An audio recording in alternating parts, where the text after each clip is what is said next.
خلق چار چیزیں ہیں: سخاوت، نصیحت، الفت اور شفقت۔ مرد سیرت سے ہے نہ کہ صورت سے۔ اس شخص کے ساتھ صحبت کرو جو نیکی کر کے بھول جائے اور جو حق اس پر ہو وہ ادا کرے۔ جب محبت کامل ہو جاتی ہے تو ادب کی شرط گر جاتی ہے۔ اللہ تعالیٰ کی ربوبیت کو پہچانیں۔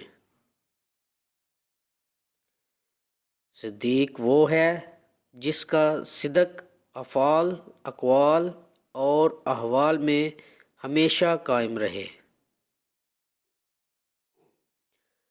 آزادی حاصل نہیں ہو سکتی جب تک کہ عبودیت پوری نہ ہو۔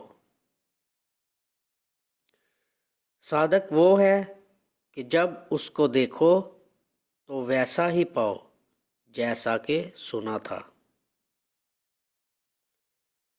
سب راہ بند ہیں سوائے محمد صلی اللہ علیہ وسلم کے طریقے کے، جو اس پر چلے منزل کو واصل ہو جاتا ہے۔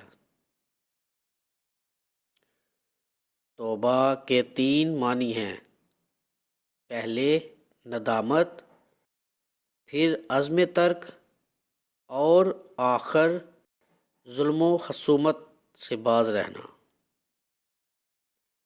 علماء کا تمام علم 2 حرفوں میں محدود ہے: عقیدے کی درستگی اور خدمت میں صرف حق کا لحاظ۔ مجھے نیک خو شخص کے ساتھ صحبت پسند ہے، اگرچہ وہ بدکار ہو، نابدخو کے ساتھ جو ہر چند فصیح و بلیغ ہو۔ محبت خدا کی امانت ہے، جو محبت کسی عوض پر ہو زائل ہو جاتی ہے، جب عوض اٹھ جائے چنانچہ وہی محبت پائیدار ہے جو صرف اللہ تعالیٰ کی خاطر ہو۔